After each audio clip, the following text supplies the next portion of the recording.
귀한 은혜의 찬양 감사합니다. 모든 일은 마음먹기에 달렸다라는 말이 있습니다. 우리의 마음가짐이 얼마나 중요한가 하는 것을 강조하는 말입니다. 어떤 생각을 하고 무슨 마음을 품고 있느냐가 정말 중요합니다.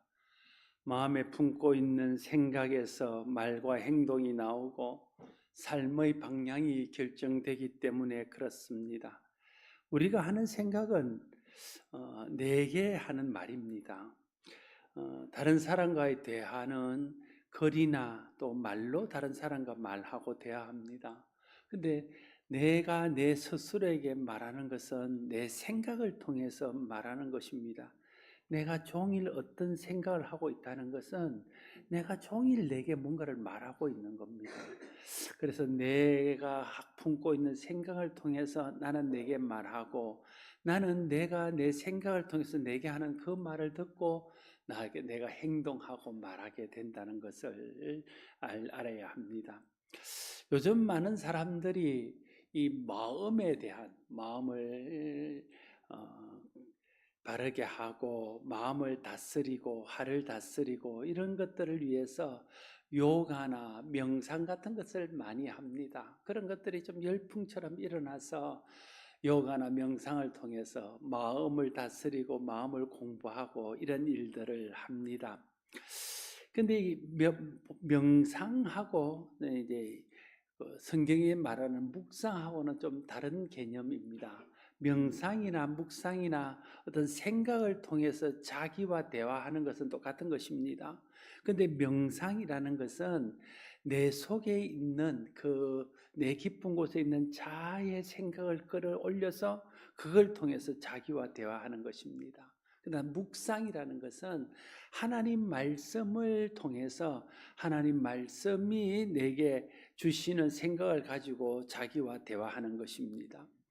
그래서 명상은 자기 속에서 나오는 생각을 가지고 자기와 대화하는 것이기 때문에 그 자기의 모든 인생의 답을 자기 생각에서 찾고, 명상은 하나님 말씀을 가지고 자기와 대화하는 것이기 때문에 묵상은 하나님 말씀을 가지고 자기와 대화하는 것이기 때문에 묵상은 하나님 말씀을 통해서 인생의 답을 찾는다는 데 큰 차이점이 있습니다. 그래서 명상을 깊이 하면 자기 생각에 자기가 사로잡힙니다. 그래서 자기 생각이 옳고 자기 생각이 다인 것처럼 생각이 돼서 생각이 자기의 삶 전체를 지배합니다. 그러나 묵상을 깊이 하면 하나님 말씀이 자기 생각을 지배합니다. 그래서 하나님 말씀의 다스림을 받게 되는 것이죠. 그래서 시편 1편에서 시편 기자는 묵상의 중요성을 말하면서 하나님의 말씀을 묵상하는 것이 형통의 비결이라고 가르치고 있습니다. 하나님 말씀 없는 생각은 위험합니다. 그래서 명상은 위험한 것입니다. 하와가 마귀의 유혹을 받고 하나님께서 금하신 선악과를 따먹는 장면을 창세기 3장 6절에 이렇게 기록합니다. 여자가 그 나무를 본즉 먹음직도 하고 보암직도 하고 지혜롭게 할 만큼 탐스럽기도 한 나무인지라 여자가 그 열매를 따먹고 자기와 함께 있는 남편에게도 주매 그도 먹은지라 이렇게 말하고 있습니다. 하나님의 말씀이 선악을 알게 하는 나무는 먹지 말라, 먹는 날에는 반드시 죽을 것이다 말씀하셨습니다. 그 말씀을 묵상하고 그 말씀을 통해서 선악과를 바라봤을 때는 그거는 먹을 수 없는 나무, 하나님이 금하신 나무, 하나님과 우리 사이를 구별짓는 나무로 보였습니다. 그런데 사단이 그 생각을 바꿔놓습니다. 아니야, 저걸 먹으면 네가 지혜롭게 되고 저걸 먹으면 네가 눈이 밝아져서 하나님처럼 돼. 그렇게 생각을 바꾸어 주니까 바뀐 생각으로 다시 선악과를 딱 쳐다봤더니 그 선악과가 어떻게 보이냐면 먹음직스럽기도 하고 보암직스럽기도 하고 지혜롭게 할 만큼 탐스럽기도 하게 보였다는 거예요. 사단이 생각을 바꿔놓으니까 하나님의 생각을 가지고 볼 때는 하나님께서 금하신 나무로만 보였는데 사단의 주는 생각으로 보니까 먹음직도 하고 탐스럽기도 하고 자기를 지롭게도 할 만한 그런 나무로 보였다는 거예요. 그래서 그가 그 열매를 따먹고 그 열매를 자기 남편도 따먹게 했다 하는 것입니다. 사단이 하와에게 한 일은 대단한 일이 아닙니다. 하와의 생각을 바꿔놓는 겁니다. 먹어도 죽지 않아. 먹으면 오히려 지혜롭게 돼. 그 생각 하나가 딱 바뀌자 하와의 눈에 선악과가 완전히 다른 나무로 보이는 겁니다. 그래서 하나님의 말씀을 어길 만큼 자기에게 유혹이 되고 자기에게 매력적인 나무로 다가온 것입니다. 그래서 하나님 말씀을 거스리고 선악과를 따먹게 된다 하는 것입니다. 생각이 그 사람의 행동을 어떻게 바꿔놓는가 하는 것을 우리에게 잘 보여주고 있습니다. 여러분, 우리의 선택과 행동은 마음에 품고 있는 생각에서 결정되는 것입니다. 그러므로 우리의 선택, 우리의 바른 행동 전에 우리가 바른 생각, 바른 마음을 품는 것이 우선입니다. 그래서 잠언 4장 23절은 무릇 모든 지킬 만한 것 중에 더욱 내 마음을 지키라 생명의 권원이 여기서 남이니라 말하고 있습니다. 생각과 마음을 지켜야 생각에서 나오는 말과 행동이 바르게 될 수 있음을 우리에게 말씀하고 있습니다.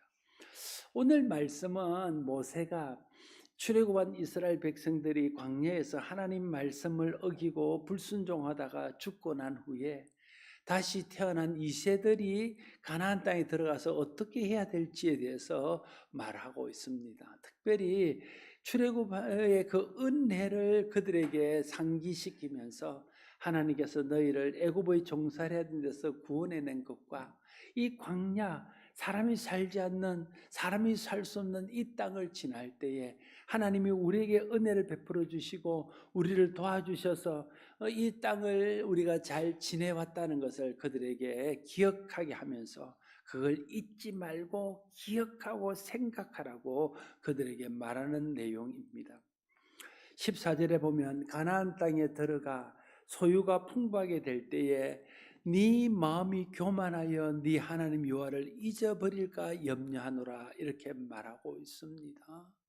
마음을 지켜야 마음으로 하나님의 명령을 순종하고 하나님의 은혜를 잊지 않아야 그 땅에 가서 하나님을 섬기며 하나님을 경외하며 살 텐데 네가 풍부해질 때, 네가 형통할 때 하나님을 잊어버리면 네 마음이 교만해져서 하나님 없는 삶을 살게 되면 그때부터 네 삶이 공고해지고 하나님의 은혜에서 멀어질 텐데 그러므로 네가 마음이 교만하여 하나님을 잊어버리지 않도록 조심하라. 그걸 그 이세들에게 강조하고 그들에게 권면하고 있는 것입니다. 형통하고 잘 될 때 마음이 교만해지지 않도록 마음을 잘 관리해야 됩니다. 사람들이 형통하고 풍부해지면 그것이 하나님의 은혜인 것을 잊어버리고 마치 자신이 이룬 것이라 생각하기 쉽다는 거예요. 그래서 마음이 높아지고 그래서 교만해집니다. 형통할 때 잘 될 때 하나님의 은혜를 잊지 말아야 됩니다. 형통할 때 그것이 하나님의 은혜인 줄을 알아야 계속 하나님을 의지하고 하나님의 도움을 구하며 하나님의 도우심과 은혜 안에 살 수 있습니다. 여러분, 우리 마음이 교만해지는 것에 문제점들이 많이 있지만 그 중에 하나는 뭐냐 하면 형통할 때 마음이 교만해서 그것이 자기의 공로고 자기의 노력의 대가라고 생각하게 되면 더 이상 하나님을 의지하거나 더 이상 하나님의 도움을 구하지 않습니다. 그러면 하나님과 멀어지게 되고 결국은 그 삶은 하나님이 공급하시는 은혜와 복이 끊어져서 공고한 삶, 세상에 그냥 소망을 두는 삶으로 나락으로 떨어지고 말기 때문입니다. 마음이 교만하여 내가 했다고 생각하면 더 이상 하나님을 의지하지 않고 자기 생각대로 삽니다. 그래서 결국 자기 욕심에 따라 잘못된 선택을 하고 하나님의 은혜와 도움에서 멀어져서 결국 공고한 삶에 빠지게 되는 겁니다. 17절에 그러나 내가 마음에 이르기를 내 능력과 내 손의 힘으로 내가 이 재물을 얻었다 말할 것이라 말하고 있습니다. 모세가 광야에서 이스라엘 백성들이 하나님의 도우심을 잊어버리고 마음이 높아져서 하나님을 대적하는 것을 보면서 이세들에게 말하기를 네가 마음에 높아지고 마음이 교만해지면 네 능력과 네 손으로 이 가나안 땅에 들어오고 이 가나안 땅의 부요를 누리는 것이라고 네가 말할 것이다. 그러니 그렇게 되지 않도록 마음을 지키고 생각을 지키라. 그걸 지금 권면하고 있는 것입니다. 여러분, 타락은요, 생각의 타락에서부터 시작되는 것입니다. 생각이 타락하고 마음이 타락하면 이어서 나타나는 것이 말이 타락한 말이 나오고 우리의 행동이 타락한 행동이 나오는 것입니다. 내가 마음에 이르기를 하는 것은 아까 말씀드렸듯이 생각은 자기와의 대화라고 말했습니다. 자기에게 말하는 것이라 말했습니다. 그래서 17절에서 네가 마음에 이르기를, 이 말은 네가 생각하기를, 이 말하고 똑같은 말이에요.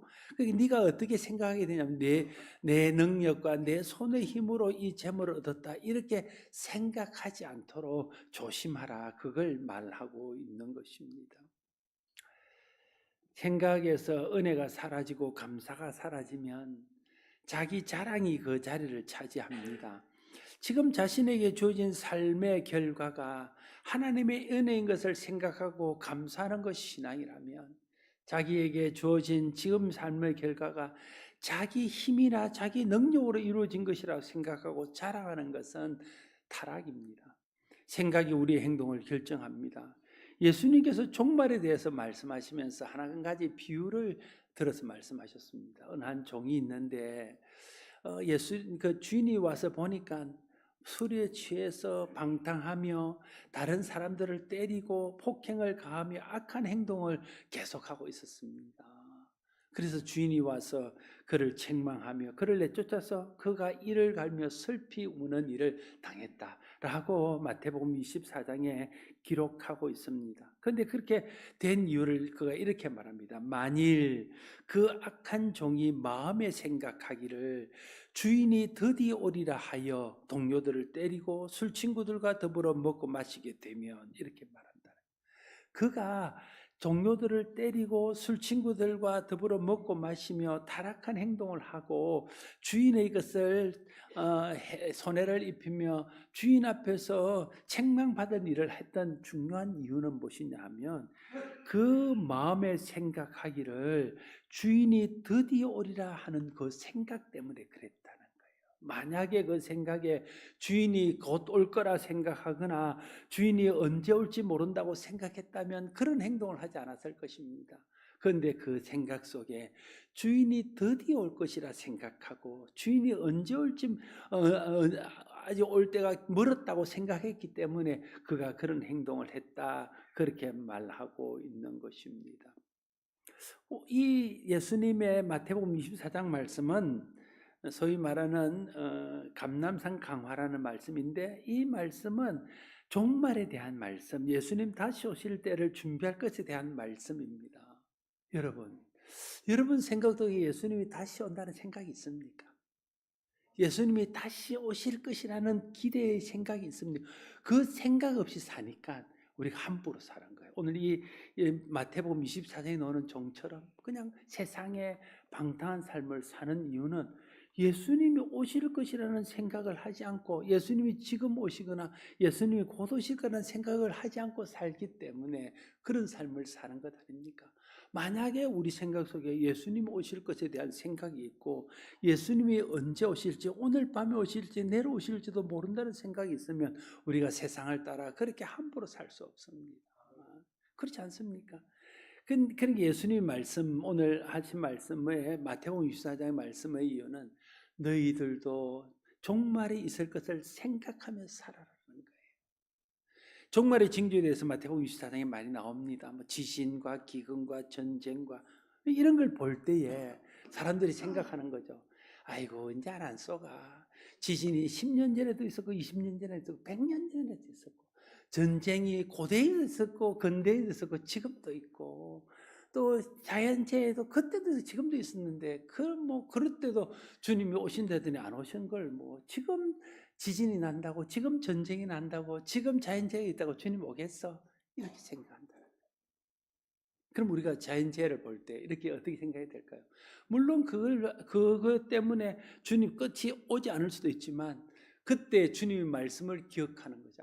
주님이 마지막 때가 되면 기근이 있고 전쟁이 나고 그런 자연재해가 일어날 텐데 그렇게 말씀하셨는데 혹시 지금 우리가 보고 있는 이 자연재해와 전쟁이 주님 오실 때 마지막 징조일 수도 있겠다.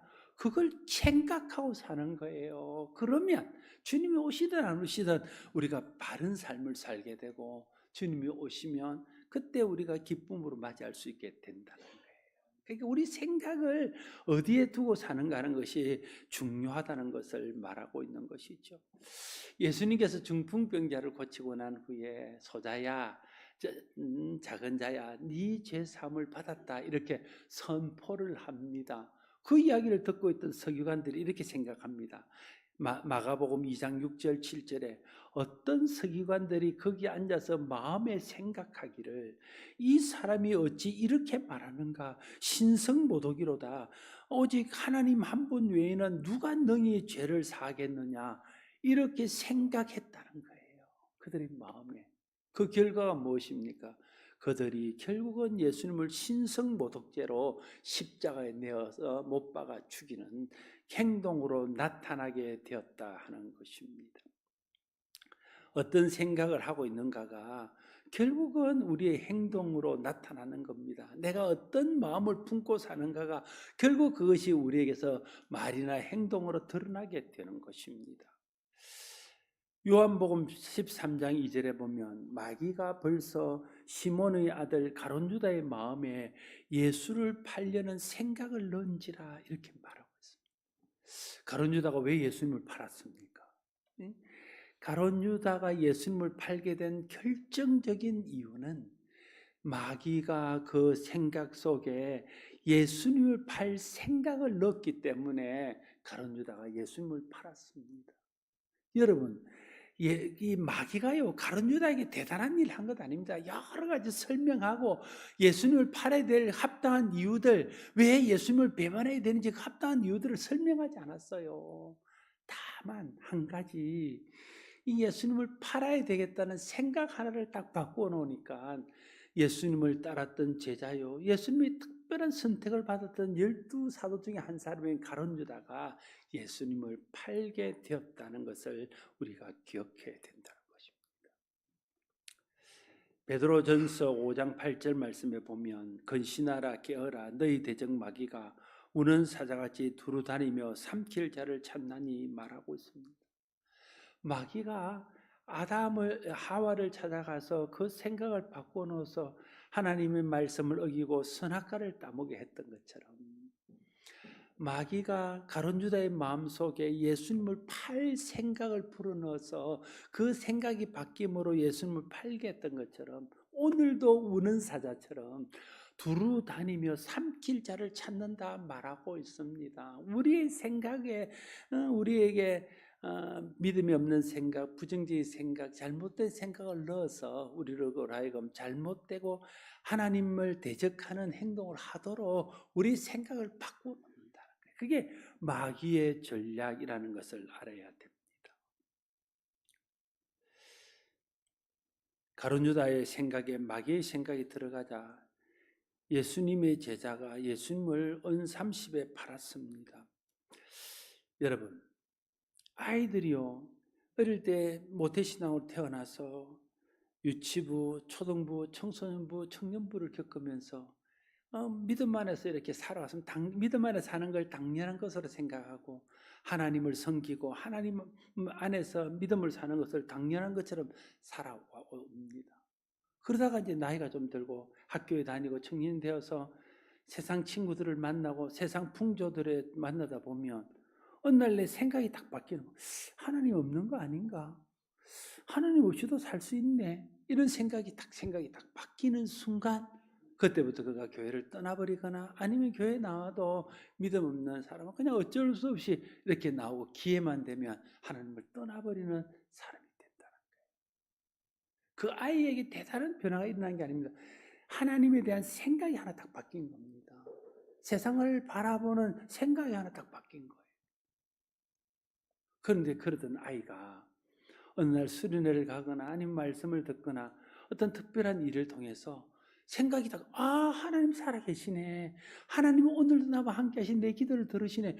그런 생각이 하나 딱 바뀌는 순간에 이게 변화가 일어나는 거다. 그러니까 내가 거듭나고 그때부터 헌신된 사람으로 변하는 것 아닙니까? 생각이 중요합니다. 생각 하나가 바뀌면 예수님을 팔고 하나님을 배반하고 마귀의 종으로 살지만 생각 하나가 또 바뀌면 하나님의 은혜 안에서 하나님께 헌신하고 하나님을 기쁘게 하는 사람으로 살아갈 수도 있게 된다는 것입니다. 그래서 우리의 생각과 마음을 마귀에게 빼앗기지 않도록 우리의 생각과 마음을 잘 지켜야 됩니다. 여러분, 어떻게 하면 마귀에게 마음을 빼앗기지 않고 생각과 마음을 지킬 수 있을까요? 빌립보서 4장 6절 7절에 이렇게 말합니다. 아무것도 염려하지 말고 다만 모든 일에 기도와 간구로 너희 구할 것을 감사함으로 하나님께 아뢰라.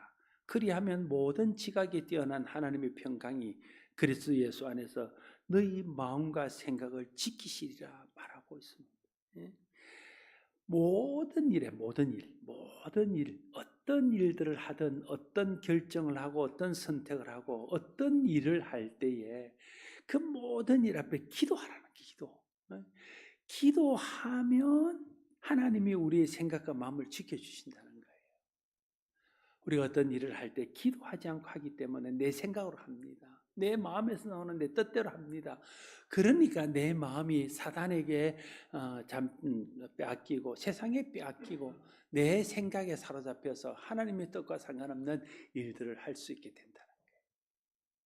근데 기도하게 되면 하나님 뜻을 알게 되고 기도는 하나님과 대화하는 것 아닙니까? 하나님과 대화하다 보면 하나님의 마음, 하나님의 뜻을 알게 되면 그 하나님의 마음, 하나님 뜻이 내 마음과 생각을 다스려서 내가 하나님께 합당한 말과 행동과 삶과 결정을 하게 될 수 있다 하는 것입니다. 그래서 우리의 마음과 생각을 하나님이 지켜주셔서 우리의 생각과 마음을 사단에게 빼앗기지 않고 세상이 빼앗기지 않고 지킬 수 있게 되는 것입니다. 또한 하나님 말씀을 묵상할 때 우리의 생각과 마음을 지킬 수 있습니다. 히브리서 4장 12절 말씀에 하나님의 말씀은 살아있고 활력이 있어 좌우에 날선 어떤 금보다 예리하여 혼과 영과 및 관절과 골수를 찔러 쪼개기까지 하며 또 마음의 생각과 뜻을 판단하니 이렇게 말하고 있습니다. 말씀이 내 생각과 마음을 고치는 약입니다. 말씀을 읽고 말씀을 듣고 말씀을 묵상하는 일을 계속하게 될 때에 우리의 생각과 우리의 마음이 말씀의 영향을 받게 되는 것입니다. 어떤 생각을 하고 어떤 마음을 품고 있을 때 여러분이 지금 하고 있는 그 생각, 여러분이 지금 품고 있는 그 마음이 성경에 합당한 것인지 성경의 가르침에 합당한 것인지를 늘 점검해야 됩니다. 그게 우리의 마음을 지키는 것이고 그것이 우리의 생각을 지키는 것이죠. 내가 이 생각을 하고 지금 살고 있는데 내가 이 마음을 품고 지금 살고 있는데 이 생각이 성경의 가르침에 합당한 것인지 이 마음이 하나님의 말씀을 통해서 우리에게 하시는 하나님의 마음, 하나님 뜻에 합당한지를 우리가 점검해야 된다. 그게 내 생각을 지키고 내 마음을 지키는 길입니다. 그래서 그게 성경의 가르침과 하나님의 뜻에 합당하지 않을 때 내 생각을 바꾸는 것입니다. 내 생각을 고치는 것입니다. 그래야 그 생각과 마음에서 나오는 말과 행동과 선택과 결정이 하나님 뜻 안에서 바르게 될 수 있습니다. 오늘 말씀의 주제는 그리스도인의 마음을 잘 지켜야 한다는 것입니다. 여러분, 하나님도 우리의 마음을 받으시기 원하고 마귀도 우리의 마음을 얻으려고 합니다. 여러분, 마음을 얻으면요, 그 사람을 얻는 것입니다. 이 마음을 얻는 것이 다 얻는 거예요. 여러분 어떻게 결혼하게 되었습니까? 어떤 사람을 만나보는 거죠. 그러다가 그 사람에게 마음을 주고 그 사람의 마음을 얻으면 그러면 결혼하게 돼요. 근데 아무리 만나도 마음이 가지 않고 내가 마음을 얻지 못하면 그럼 결혼이 안 되는 것 아닙니까? 마음을 얻는 것이 사람을 얻는 것입니다. 그래서 하나님은 우리를 얻기 위해서 우리의 마음 생각을 먼저 얻으려고 그래요. 그래서 하나님이 끊임없이 우리에게 말씀하시고 우리의 생각, 우리의 마음을 하나님께 드리기를 원하셔요. 마귀도 마찬가지. 마귀가 하와를 타락시켜 봤잖아요. 마귀가 가룟 유다를 타락시켜 봤잖아요. 생각만 빼앗으면 우리를 타락시키는 것은 시간 문제인 것을 마귀가 알아요. 그래서 마귀도 우리의 생각과 마음을 차지하기 위해서 우리의 생각과 마음을 원하고 있습니다. 그래서 내가 내 마음을 하나님께 드리면 내 마음을 하나님이 다스려서 그 안에 천국이 이루어지고, 내 마음이 마귀에게 뺏기면 마귀가 내 마음을 다스려서 그 마음 속에 지옥이 이루어지는 것입니다.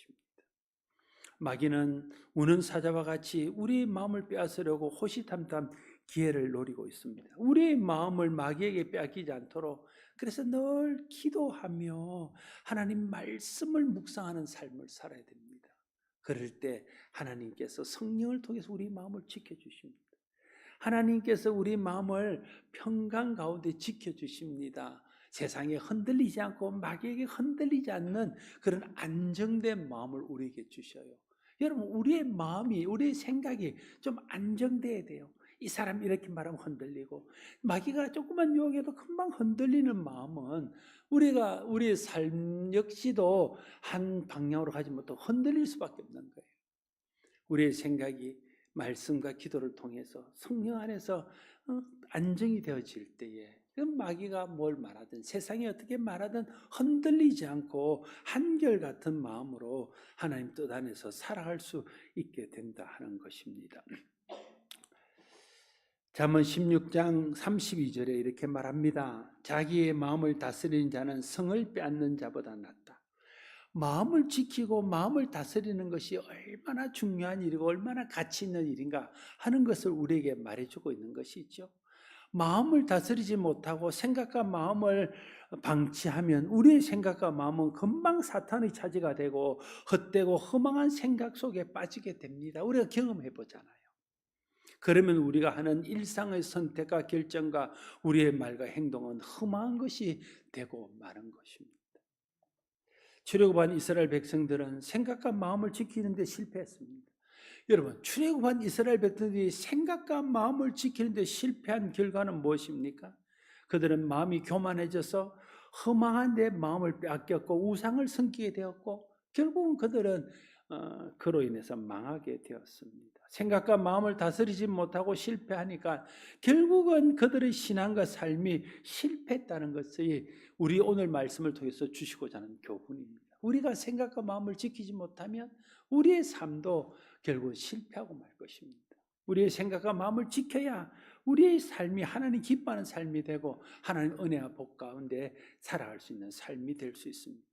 우리의 생각과 마음을 하나님께서 지켜주시도록 기도와 간구로 하나님 앞에 우리의 마음을 드려야 됩니다. 그때 하나님께서 우리의 생각과 마음을 성령 안에서 지켜주십니다. 늘 말씀을 묵상해야 됩니다. 그래야 우리의 생각과 마음이 하나님 말씀의 지배를 받아 바른 생각과 온전한 마음으로 바뀌게 됩니다. 우리가 대부분 분들이 T를 많이 하셨는데 지금도 우리가 T 세포트 라이프를 합니다. 한 주간 예습을 하고 와서 우리 나눕니다. 많은 사람들이 이렇게 말해요. 내가 이렇게 생각했는데 오늘 말씀을 통해 깨달은 게 있습니다. 그래서 내가 생각이 바뀌었습니다. 그게 바로 변화되는 것입니다. 말씀이 우리 생각 하나를 바꿔놓으면요, 완전한 예수 모르다가 살던 사람이 예수가 그리스도인 것을 알게 생각의 변화가 완전한 삶의 변화입니다. 다 바울이 그런 것 아닙니까? 바울이 박해자 핍박자였지만 예수가 하나님의 아들 그리스도, 자기가 박해하는 하나님 그분이라는 것을 알게 되고 생각 하나가 딱 바뀌자 그는 온전히 하나님께 헌신한 사도가 되고 죽기까지 주님 앞에 충성하는 사람이 되었던 것을 볼 수 있습니다. 기도와 말씀을 묵상을 통해서 마음을 잘 지켜서 마음과 생각이 은혜로 가득하시기를 바랍니다. 그래서 우리의 말과 행동과 행하는 모든 일들이 하나님 은혜를 드러내고 우리도 그 은혜를 누리며 사는 저와 여러분 모두가 될 수 있기를 바랍니다. 기도하겠습니다. 아버지 하나님, 생각을 지키지 못하면 아담처럼 하와처럼 하나님 말씀을 거역하고 영원한 멸망으로 떨어지는 것을 깨닫게 됩니다. 마귀가 주는 생각을 거절하지 못하고 생각을 지키지 못하면 가론주다처럼 하나님의 아들 예수를 은 30에 파는 행동을 하게 됩니다. 생각을 지키는데 실패하면 이스라엘 백성처럼 가나안 땅에 들어가는 것이 실패가 되고 결국은 또 망하게 되는 길로 가는 그러한 결과를 가져오게 됨을 봅니다. 우리의 생각과 마음을 지켜야 우리의 삶을 지킬 수 있음을 깨닫습니다. 기도하며 말씀을 묵상하며 성령 안에서 우리의 마음을 지킬 수 있도록 하나님 도와주시고 하나님 우리의 마음을 지켜주시옵소서. 그래서 우리 마음이 사단에게 뺏기지 않게 하시고 하나님 기뻐하는 생각과 하나님 기뻐하는 마음 속에서 살아감으로 우리가 하는 말과 행동과 결정과 선택과 모든 행하는 일들이 하나님 영광이 되고 많은 사람을 이롭게 하고 우리 자신도 하나님 은혜와 복을 누리는 삶이 되게 하여 주시옵소서. 예수님 이름으로 기도드리옵나이다.